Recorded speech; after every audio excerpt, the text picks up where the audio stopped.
O clássico Robocop de 1987, dirigido por Paul Verhoeven, Robocop, é considerado assim porque de fato ele é um filme que trouxe muitas reflexões, simbolismos e um visual que deixou todo mundo preso na tela. Aliás, esse mesmo filme dos anos 80 ainda vai te deixar impressionado com muita coisa de produção. Claro que um sucesso como esse ia pedir uma sequência após a outra, que vamos ser sinceros, nenhuma delas realmente conseguiu refletir de verdade os valores que foram construídos pela história e pela direção que o Paul Verhoeven contou no primeiro filme. Nas sequências seguintes, a gente viu um Robocop que podia ter o seu lado humano mais desenvolvido e todos os problemas éticos em volta de uma pessoa consciente que está presa dentro de uma máquina, mas isso foi bem deixado de lado como se tivesse sido fechado lá no primeiro filme. Todos os conflitos filosóficos, toda a ideia do livre-arbítrio e da dualidade máquina versus homem, não tem muito peso depois disso, né? Ao invés disso, a gente tem uma franquia que, apesar de ter sido lançada sobre um olhar crítico muito pesado e violento, ganhou o coração das crianças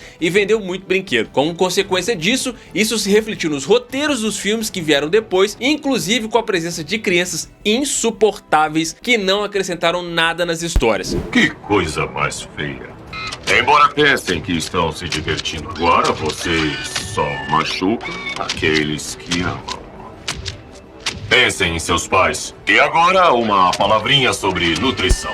Em 2014 a gente teve um remake do Robocop que acendeu as nossas esperanças de que agora sim, agora com um orçamento enorme e robusto, a gente ia ter um filmaço. Mas não foi bem o que acabou acontecendo e um filme que tinha tudo pra ser uma outra obra-prima acabou na verdade enterrando mais uma vez a franquia do Robocop. Mas o que deu de errado nessa versão nova do Robocop? Então hoje, fazendo a sequência desse universo do Robocop, vamos avaliar o remake do Robocop de 2014 que faz referência ao grande clássico Robocop de 1987, que se você não viu, tem um vídeo meu aqui debulhado contando todos os detalhes sobre o filme, que eu vou pegar agora aqui o remake que daria origem a uma nova sequência de 3 filmes do Robocop que acabou não dando certo, foi muito criticada e a gente vai entender o porquê que isso aconteceu. Será que ele foi só injustiçado ao longo dos anos? Será que com o tempo, será que esse filme vai envelhecer melhor e a gente vai olhar pra trás e falar assim, cara, até que não é tão ruim assim.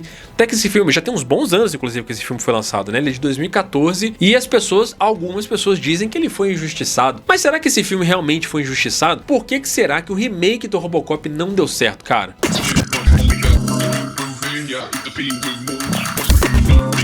Robocop, o Policial do Futuro de 2014, se passa em um futuro próximo onde a empresa Omnicorp domina o mercado de segurança robótica, fornecendo drones e robôs para aplicação da lei no mundo, menos nos Estados Unidos, porque as pessoas lá são melhores que o resto do mundo, né? Então eles testam a tecnologia deles no resto do planeta mesmo, deles mesmo... Zoeira. Lá nos Estados Unidos, os robôs são proibidos de patrulhar por causa das preocupações com a moralidade e a ética. Até aí, show de bola, porque o Robocop é meio que sobre isso mesmo, né? Moralidade, ética, filosofia e crítica. E até o bairro mais perigoso da América pode ficar totalmente seguro. Como eu sei disso? Porque está acontecendo neste momento em todos os países do mundo. Menos neste. Aí a gente tem o Alex Murphy, que aqui é interpretado pelo Joel Kinnaman, que é um dedicado e honesto detetive de Detroit que acaba gravemente ferido em uma emboscada em uma explosão de carro-bomba que foi orquestrada por um sindicato do crime local, liderado por Antoine Vallon. O filme tenta emular o Murphy lá de 87, mas o Paul Verhoeven consegue logo nos primeiros minutos do filme humanizar o Murphy de um jeito que o filme inteiro aqui vai tentar e não vai conseguir. Na versão de 1987, o Murphy conta pra Lewis que o filho dele adora uma série e mostra que ele aprendeu uma manobra com a arma só pra agradar o filho dele. Gente, olha isso, em poucos minutos de tela a gente já entende a humanidade do personagem. Pronto. Unidade 3509, encaminhe-se para Howard Grant. Existe uma briga de indigentes. Boa manobra, Murphy. O meu filho Jimmy assiste um programa na televisão de uns policiais, o TJ Laser, e o tal cara faz isso toda vez que pega um bandido. E o meu filho acha que todo policial que é bom tem que fazer a mesma coisa. Já esse Murphy aqui, o filme começa e você fica até na dúvida se ele já é um ciborgue ou se ele ainda vai se transformar nisso. Aí o Raymond Sellers, que é interpretado pelo Michael Keaton, vê a oportunidade de promover seus interesses corporativos ao usar o Alex como candidato perfeito para o programa de ciborgues da Omnicorp. Aí assim, é o Michael Keaton, né, cara? Um um grande ator e como ele pegou as manhas de interpretar vilão, né? Ele tem mandado muito bem nesse sentido. Esse personagem aqui era um grande empresário espertinho e experiente. Ele tinha um jeito meio maquiavélico de lidar com as pessoas e não tinha piedade nenhuma quando alguém se colocava contra ele. Aqui, quando ele é apresentado, ele ainda não é exatamente um vilão, né? Tem uma coisa meio cinza aqui, que parece que o filme tenta introduzir e tal. Ele inicialmente é só mais um executivo corporativo tentando vender os produtos da sua empresa para o governo americano. Mas conforme ele foi mexendo cada vez mais com o livre-arbítrio do Murphy para melhorar o desempenho dele, ele foi perdendo a sua moralidade pouco a pouco até virar um vilão genérico que iria matar porque sim. Aí o Alex é transformado em um ciborgue com a ajuda do cientista Dr. Dennis Norton, que é o Gary Oldman, que não perde a oportunidade de gritar quando ele pode aqui. Ele que supervisiona esse projeto. A Omnicorp quer criar um híbrido de homem e máquina para servir como um robô policial mais eficaz, mas que também mantenha vestígios de humanidade para ganhar confiança do público. Esse aqui é o grande conflito do filme. As pessoas não aceitam que uma máquina possa apertar o gatilho. Aliás, diga-se de passagem, essa ideia aí é muito boa sim, viu? Afinal de contas, o Robocop tem até uma mão humana. Será que tem alguma coisa a ver aí? Não sei. Aí o Alex acorda como Robocop, não entende nada, tenta fugir e é desligado. E ó, quando a gente é apresentado aqui ao Robocop, eu confesso pra vocês que quando eu vi na primeira vez me ganhou. Eu gostei desse primeiro design aqui porque ele respeitou o original, mas ao mesmo tempo atualizou ele de um jeito honesto. Porque no conceito original lá, Paul Verhoeven até imaginava um cara que ia se mexer como um robô e tal, mas não foi só a visão dele que compôs esse Robocop que transforma aquele cara dentro de um traje num robô muito real. A dificuldade do Peter Weller dentro daquela roupa também transformou a forma como ele se movimentava ali dentro numa parada que entrou no personagem. Então a forma dele lenta de se mover tem a ver com o roteiro. Afinal de contas, a gente tem ali um sistema, né, uma máquina, um computador ou o cérebro da pessoa que tá dentro da máquina que tá tentando fazer a máquina se mexer de uma maneira que não é tão ágil, né? Isso daí eu até falei no outro vídeo que conversa muito com os slashers também, né? Ele se movimenta sempre pra frente, mesmo que de forma lenta, da mesma forma que o Jason, que o Michael Myers. E esse terror, né, de você ter uma máquina que tá atrás de você o tempo todo é uma coisa que transformou o Robocop num personagem muito legal. Ele ser lento fazia parte do lore do personagem, né? Depois, quando o Dr. Dennis Norton reativa ele e vai explicar o que aconteceu com ele, é realmente um momento muito bom, porque ele é reativado e aí é uma cena meio gore, que faz jus ao Robocop original, né? Onde o Murphy vê o que sobrou do corpo humano dele e é muito pouca coisa. É um dos poucos momentos, inclusive, onde a atuação do Joe Kinnaman te convence. Meu Deus. Oh, meu Deus. Meu Deus do céu, não sobrou nada. Nem é o meu cérebro. Acaba que ele decide que vai aceitar fazer parte do experimento da Omnicorp motivado pela família dele. Assim, vamos lá. A apresentação desse Robocop até aqui até que é convincente, cara. Tem esse conceito da Omnicorp querer colocar robô no país dos outros e tal. Aí tem esses robôs tomando as ruas de outros países. E tudo isso é uma discussão muito boa sobre essa linha tênue do imperialismo e o corporativismo que é muito bom. Aí você tem um momento onde um robô acaba atingindo uma criança porque a gente entende que a máquina não consegue avaliar as coisas tão detalhadas assim, né? É um conceito difícil para a programação entender. A criança representa um perigo, mas ela ainda é uma criança e tudo isso, o conflito, a discussão sobre segurança e o gatilho puxado por uma arma é muito bom. Dá pra ver que o Padilha queria levar a coisa toda para um lado mais realista, que tava até funcionando. Me desculpe, Kelly, mas por motivos de segurança, o Pentágono vai cortar o seu sinal de Teherã. Aí o Alex vai aprender a ser o Robocop e já não tem mais o design legal que remete ao Robocop dos anos 80. Eles mudaram o visual dele para um traje preto tático que fica parecendo um Batman do futuro sem capa. E isso pra mim tirou muito do apreço pelo personagem, cara, porque o design não parece uma máquina, parece um cara dentro de um traje tático, e é isso mesmo. O roteiro diz que é uma decisão de marketing, o que pra mim é uma quebra da quarta parede, porque eu acredito que a produção realmente achou que o Robocop de preto ia vender mais do que o prateado, porque ele ficava com um visual mais sombrio e realista, assim como alguns heróis daquela época. Eu quero ele mais tático, eu quero com uma cor preta.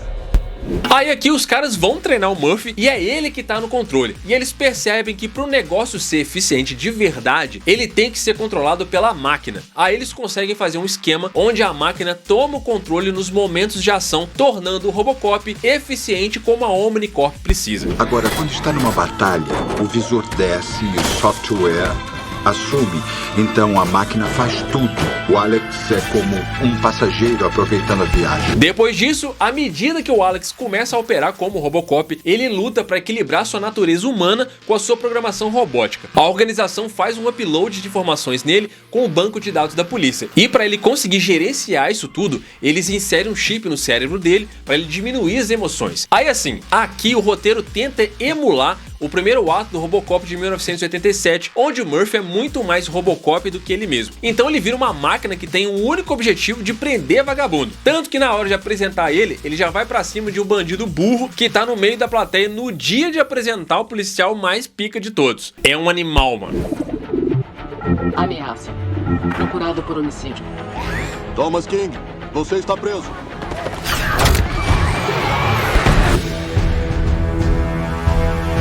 Aí ele vai tendo flashbacks das memórias passadas dele, especialmente da esposa, né? Ainda mais agora que ele não tem como usufruir do casamento dele mais, né? E também do filho, que estão lutando pra aceitar essa nova versão do Alex. Aí, como o Robocop é sinistro e vai trabalhando efetivamente, a opinião pública muda e a lei que impedia a Omnicorp de atuar nas ruas é revogada. Ou seja, a estratégia dos caras deu certo. O Robocop continua atuando contra o crime em um monte de cenas de ação genérica que não acrescenta em nada que faça lembrar desse filme depois. Tem uma coisa aqui e ali, mas como ele é um policial super ágil, é como se fosse uma espécie de filme do Liam Neeson tentando encontrar a filha dele. Isso sem contar que essa era a hora dos caras usarem a trilha original do Robocop, que é uma marca dessa franquia. Uma trilha maravilhosa que foi ignorada e desperdiçada aqui. Ela não aparece em grandes momentos, até porque não tem grandes momentos para apresentar, né? Aliás, se eles tivessem usado essa trilha, talvez eles tivessem conseguido transformar alguns desses momentos genéricos em momentos memoráveis, porque a trilha do filme é tão genérica quanto as cenas de ação.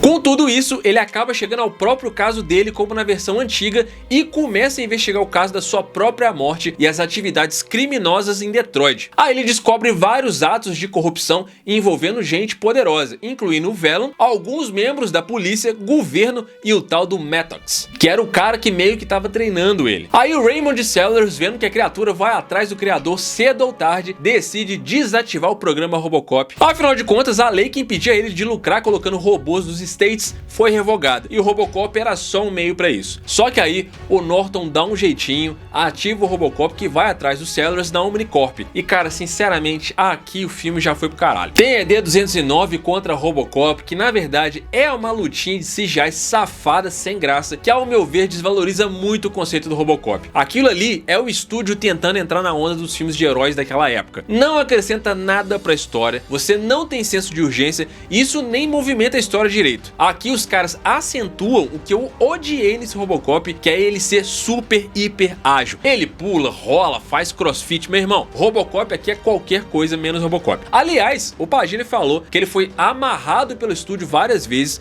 que as coisas que ele propunha não eram aprovadas. Ou seja, esse foi um filme feito pelo estúdio que achava que sabia o que estava fazendo e não deixou ele dar uma assinatura pro Robocop, como o Paul Verhoeven fez lá em 1987. O clímax do filme acontece quando o Robocop confronta o Sellers, que tenta mais uma vez emular o final do primeiro filme, onde ele não consegue agir porque é impedido pela diretriz que não deixa ele agir contra alguém da própria corporação. E assim, o Raymond Sellers aqui, tipo assim, ele era só um cara high-tech, corporativista que queria lucrar. Por que que esse cara ia querer matar alguém? Ele ameaça matar a esposa e o filho do Murphy e vira, tipo assim, do nada, um vilão genérico. Nem faz sentido pra um cara que até 10 minutos de filme atrás tava preocupado com qual cor que o Robocop ia usar pra vender mais. Aí mesmo contra suas diretrizes sem nenhuma explicação plausível, o Robocop consegue superar a diretriz e mata o Raymond Sellers. Cara, no final do filme de 1987, vamos lá, o Robocop tem o mesmo dilema, que é resolvido de um jeito brilhante. O presidente da OCP simplesmente demite o cara e libera o Robocop de agir contra um civil. Pronto, é um jeito do roteiro não te chamar de idiota porque sim. Dick, está despedido! Obrigado.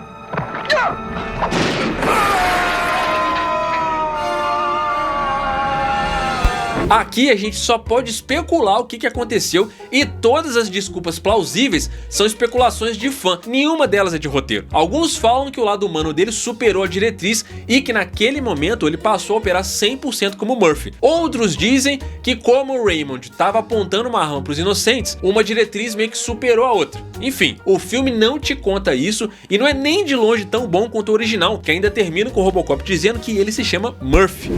Boa pontaria, filho. Como se chama? Murphy.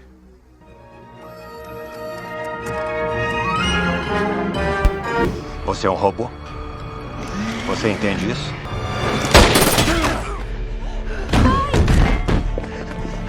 Depois que o remake foi lançado, o filme até teve um retorno financeiro. Robocop, o Policial do Futuro de 2014, teve um orçamento de aproximadamente 140 milhões e arrecadou 242,6 milhões, mas foi detonado pela crítica e não caiu nas graças dos fãs da franquia. Naquela época, o filme era visto como um ponto baixo da onda de remakes dos anos 2000. E assim, né? Muitos cinéfilos consideram até hoje o Robocop de 87 uma obra-prima que nem precisava de sequência ou de um remake. Ainda mais um remake com CGI safado que falha várias vezes e com PG-13. É um exemplo clássico de um monte de gente talentosa de áreas criativas diferentes se juntando e tentando recriar a mágica. Mas infelizmente não deu certo, especialmente quando você tá tentando ser original e ao mesmo tempo imitando um dos filmes de ação mais bem sucedidos de todos os tempos. A verdadeira inspiração não funciona assim. Depois do Robocop 3, a franquia Robocop ficou meio desacreditada. Os estúdios pensavam que talvez não fosse uma boa ideia investir tanto dinheiro em um filme do Robocop. E aí eles pensaram, mas a marca é forte, o personagem é bom,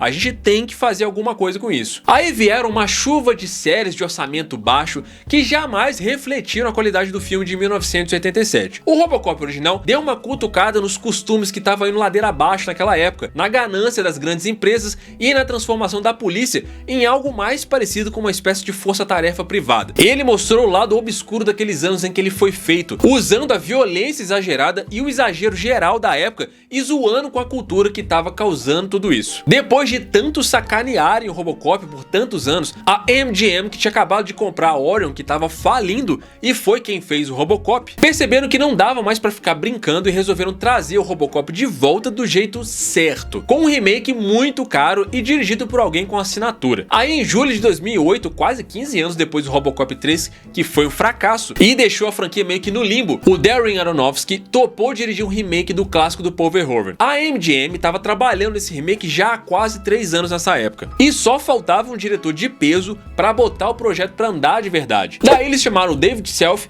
que escreveu The Wolfman e Road to Perdition, para cuidar do roteiro. Naquela época, o Aronofsky falou alguma coisa do tipo, vamos reinventar de verdade isso aqui, eu e o David Self estamos trabalhando pesado no roteiro, queremos fazer alguma coisa diferente com o Robocop. A MGM tava a 1000 por hora com essa parada, eles queriam que o Robocop fosse um sucesso de qualquer jeito. Eles estavam tão empolgados que começaram a fazer propaganda antes mesmo de escolherem um elenco ou de desenharem qualquer coisa, até soltaram aí um pôster fora da hora que não tinha nada oficial. Isso tudo para gerar um hype positivo sobre o filme. E assim, falando do ponto de vista cinematográfico, com tudo que a gente tem hoje em dia de recurso no cinema e tal, e com uma boa direção como foi o do Paul Verhoeven lá nos anos 80, realmente esse aqui é um título que tem tudo para se fazer um excelente filme, tanto visualmente quanto no sentido de se contar uma história. A gente imagina que sendo feito hoje em dia, ia ser uma forma de amplificar em muito todo o potencial do Robocop, mas as coisas não foram tão tranquilas quanto a gente esperava. Rolaram aí altas tretas nos bastidores do estúdio. Um dos maiores pepinos era que o estúdio queria explorar aquela pegada de filmes 3D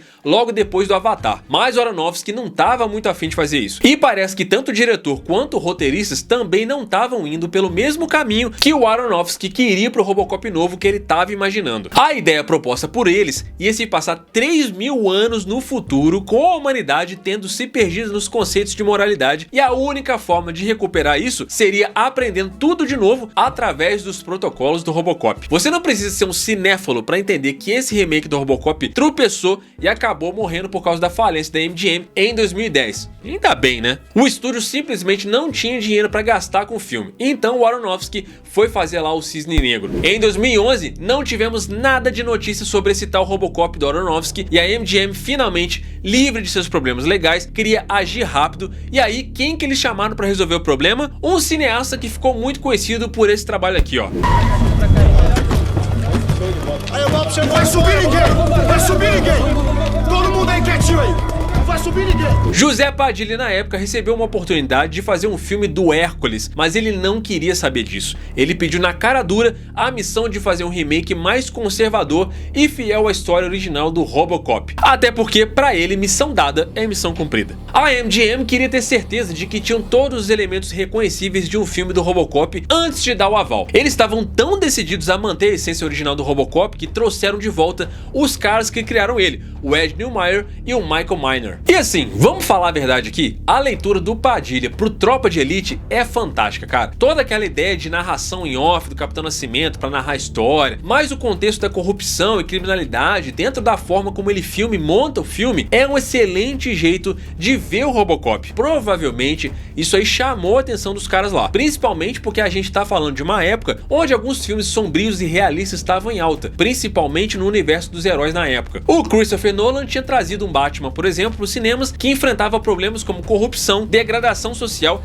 e sociedade falida. Então, a leitura de Tropa de Elite pro contexto do Robocop fazia muito sentido e, pra falar a verdade, vendo sob esse ponto de vista, lembra muito até a leitura do próprio Paul Verhoeven e me faz até pensar que o próprio Padilha tenha se inspirado nele um pouco para poder fazer o Tropa de Elite. Eles se juntaram ao roteirista de Quantum of Solace, Joshua Zetman, para criar uma versão moderna da história do Robocop. Deram uma pegada mais Steve Jobs pro chefe da OCP e jogaram umas críticas ao que parece ser a Fox News e a guerra no Afeganistão. Mas apesar de tentarem manter o espírito do filme original atualizando seus alvos para os problemas de hoje, eles não conseguiram fazer algo realmente tão impressionante quanto o que o Paul Verhoeven fez lá no passado. Na verdade, eles fizeram o filme como uma espécie de resposta tanto ao original quanto àquela versão grandiosa que o Darren Aronofsky queria fazer. Só que acabou ficando meio forçado, né? Faltou aquele ritmo e aquele comentário sociopolítico crítico que fariam jus ao Robocop original. As mensagens sociais e políticas do filme estão ali porque é um filme do Robocop e não porque realmente tem alguma coisa importante pra dizer. Dá pra sentir que o Padilha tentou puxar o ritmo dele dentro do contexto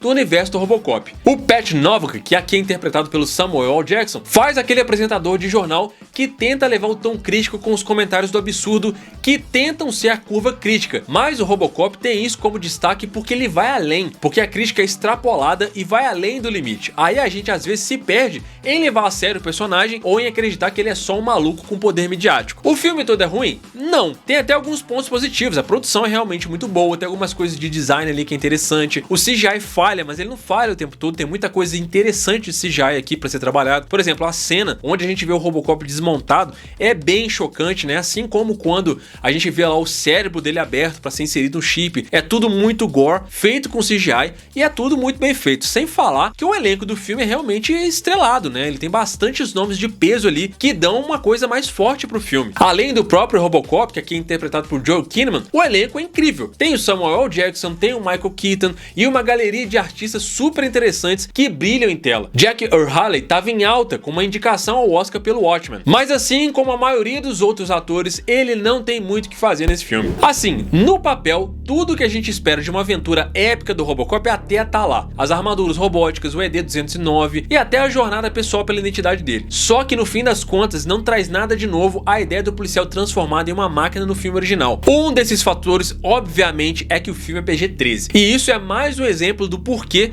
que ele não tem o mesmo impacto pesado do original de maneira geral. Eles realmente não exploraram ou não desenvolveram nenhum dos novos elementos do roteiro. Por exemplo, olha só que interessante. Tem uma parte no início que diz que, legalmente, um policial precisa ter uma mão humana para poder atirar em um confronto. E é meio que por isso que 72% dos americanos não aceitam que um robô esteja atirando nas suas ruas. Isso aí podia ter sido usado para discutir a responsabilidade do soldado individual na guerra contra o crime, a parte filosófica e humana do aspecto de uma máquina tomando decisões que um humano teria que tomar e de todo o desdobramento social disso. Como a polícia no mundo com drones e vigilância pós-guerra ao terror tá mudando de formas que ninguém esperava. Mas o que acontece no filme? Como é que eles exploram a mão dele no filme?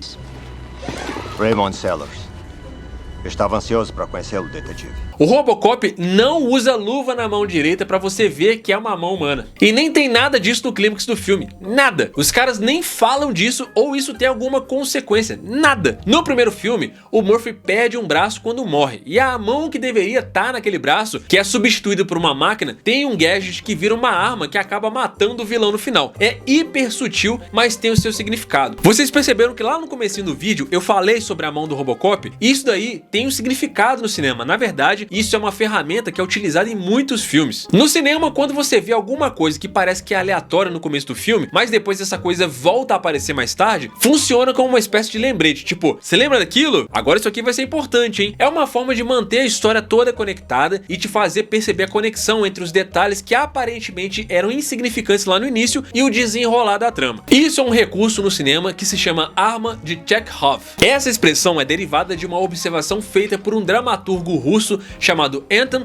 Chekhov. Ele disse que se na primeira cena você pendurar um revólver na parede, esse revólver tem que ser disparado em algum momento. Isso significa que cada elemento apresentado na narrativa tem que ter um propósito e tem que te impactar dentro da história de alguma maneira. Vocês lembram do início de Volta para o Futuro? O Marty lá na Praça do Relógio em Hill Valley recebe um folheto falando sobre o raio que caiu no relógio no passado. Ele não dá a mínima para esse folheto que foi apresentado a ele e pra gente também. Mas lá na frente, quando o Doc fala pra ele que eles não têm energia suficiente para voltar com o DeLorean no tempo, que só um raio poderia fazer aquilo, é o folheto que foi apresentado que soluciona um problema que também foi apresentado. A arma de Chekhov. Esse filme aí, inclusive, é genial, né, mano? Se você, em algum momento, mostra que esse personagem invencível ainda tem um resquício de corpo humano dele, provavelmente você devia estar usando isso como uma fraqueza ou um elemento crucial no final da história, né? O José Padilha falou várias vezes que tentou amplificar o alcance do filme, mas os chefões da MGM que cuidavam da produção não tiveram o mesmo culhão de quando o Robocop de 1987 foi lançado. O Joel Kinnaman, que interpretou o Robocop, admitiu que o remake falhou. Ele acha que faltou o ingrediente-chave no produto final. Ele disse que se fosse hoje, ele teria feito de um jeito diferente. Ele disse em entrevista que faltou a inserção do conceito crítico e que o material original não foi tão levado em consideração assim. O filme do Paul Verhoeven é uma sátira e isso se deve muito ao fato de que um diretor de assinatura pôde imprimir o DNA dele ali e o Padilha não teve liberdade para isso. Ele tinha uma ideia muito clara do que ele queria fazer. Era uma visão anti-imperialista e o filme teria sido melhor se nesse caso ele tivesse colocado mais os olhos no conceito original. Ficou parecendo um filme de ação genérico, só que chamado Robocop. O Robocop dos anos 80 tinha ação, tinha sangue e era muito gore, com muitos comentários satíricos que eram jogados na sua cara. E nada disso acontece desse jeito aqui. O remake falhou em conquistar o público e os críticos e foi, portanto, esquecido. Hoje em dia, o Robocop é um ativo nas planilhas de lucro e perda da MGM, só isso. E agora a Amazon adquiriu a MGM e existe uma possibilidade de que algo novo realmente bom saia disso. Pelo menos a gente espera assim, né? A gente também achava que quando a Orion foi comprada pela MGM que o Robocop ia ter um novo respiro aí, né? Mas não foi o que aconteceu. Esse é um personagem que, apesar de estar profundamente enraizado no período que ele foi criado, ele é sim capaz de ser o protagonista de várias histórias super atemporais e complexas. Ou pode ser que a Amazon adquirindo os direitos do Robocop pode ser a mesma coisa que a OCP se utilizando dele só pra lucrar, né? O remake de Robocop falhou porque não tem um jeito bom ou certo de fazer um filme sobre pressão da vigilância corporativa. O Robocop merecia mais, né, gente? Vamos combinar. Tem espaço de sobra aí pra novas histórias, inclusive. Então a gente pode até considerar no final das contas que esse filme tinha tudo pra ser sucesso. Afinal de contas é um personagem já consagrado com uma grande base de fãs, já tem história no cinema, tem um conceito que é excelente que o Paul Verhoeven conseguiu inclusive ver além na época, né? Os caras viram esse conceito quando criaram o personagem, quando fizeram o roteiro, mas a leitura do Paul Verhoeven pra ele foi além. Conseguiu trazer muita coisa interessante de filosofia, de conceito ético, que se visto hoje no nosso conceito atual, podia sim ser amplificado e ter ficado maior. Só que o que acontece, cara, é que essas obras são direitos de grandes estúdios, né? E os produtores, quando vão fazer os filmes, têm a sua própria visão do que vai dar lucro, do que eles acham que vai dar certo. E aí não tem jeito. Por mais que você tenha um bom diretor de assinatura, que saiba o que está fazendo, que tem uma visão para aquele projeto, se o estúdio amarra esse diretor, tudo ali vai ser só um produto corporativista visando lucro no fim das contas. Porque apesar de sim, você querer fazer um produto de assinatura, no fim das contas o estúdio quer sempre lucrar. Por mais que tenha toda uma ideia interessante, tem uma possibilidade de desenvolvimento mais legal e tal, no fim das contas o estúdio tem uma visão bem clara do que pra eles é também uma zona de segurança que pode dar mais lucro. A culpa desse filme ter saído assim não foi do José Padilha, não foi dos atores, também não acho nem que tenha sido dos roteiristas, porque a gente vê que o começo do filme é legal, tem um desenvolvimento ali muito maneiro, cara. O primeiro bloco do filme, onde a gente é apresentado as armas, ao conceito daquela civilização, aos robôs, ao que tá acontecendo de problema em sociedade, que é apresentado pra gente como direcionamento de filme, é muito bom sim, e eu até acredito que o Zé Padilha era o cara mesmo pra fazer. Se a leitura dele do Tropa de Elite fosse aplicada nesse filme aqui, como aparentemente ele tentou fazer em alguns momentos aqui, teria sim sido muito interessante. Só que a gente vê claramente, cara, que tem um bloco do filme ali a partir do segundo ato, mais ou menos, que vira um filme de ação super genérico, né? O Robocop de preto, de motinha, indo atrás de vilão genérico, né? O próprio vilão que ele tá indo atrás que matou ele é um vilão genérico também. Passa muito longe daquele vilão original de 1987. Tinha muita personalidade, tinha uma motivação mais interessante e tal. Então tudo isso fez o filme virar um filme genérico de ação daquele momento em que ele foi lançado. Diferente do Robocop de 87, que tem toda uma leitura super contemporânea para sua época, que conseguiu vencer o tempo, né? Você assistindo o Robocop hoje, os conceitos filosóficos dele estão lá tão atuais quanto eles eram naquela época, atualizados para os dias de hoje. Então muita coisa aí fez a gente se distanciar desse Robocop, né? Como eu falei, a movimentação dele, que é uma parada que te tira um pouco da imersão. Eu não sei vocês, mas me tira bastante da imersão também. Até a parada da cor da roupa, cara. Quando você vê lá o Robocop cinza, te traz um negócio legal, te conecta legal. Você fala assim, cara, tá atualizado, uma versão mais moderna, mas ainda tá ali, né? O conceito da máquina conectada, daquela coisa de você ver engrenagem, de você ver ele se mexendo. É interessante, a partir do momento que uma decisão